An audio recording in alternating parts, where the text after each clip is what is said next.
Européens et Chinois en rang serré dans la guerre commerciale face aux États-Unis. Après un sommet en Bulgarie avec 16 représentants de pays d'Europe centrale, le Premier ministre chinois a fait un choix essentiel et même stratégique en se rendant à Berlin pour rencontrer Angela Merkel, car après la Chine, l'Allemagne est la cible privilégiée des propos de Donald Trump.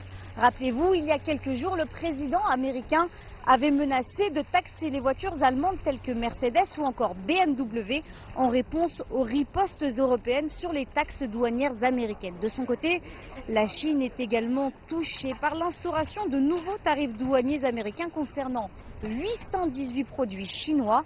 Les deux pays ont affiché leur combat commun en faveur du libre-échange lors de ces 5e consultations germano-chinoises. Multilatéralisme et ouverture des marchés étaient défendus donc par les deux dirigeants.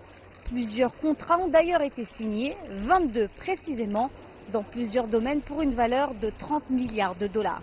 Il faut le préciser, la Chine est un partenaire de taille pour l'Allemagne, puisque depuis 2016, il s'agit du premier partenaire commercial avec un volume d'échange de 186 milliards de dollars. Alors après cette tournée européenne, prochaine étape pour le Premier ministre chinois, ce sera la tenue du sommet Chine-Europe. Il devrait se tenir les 16 et 17 juillet à Pékin. Zora Ben Miloud, CGTN Paris.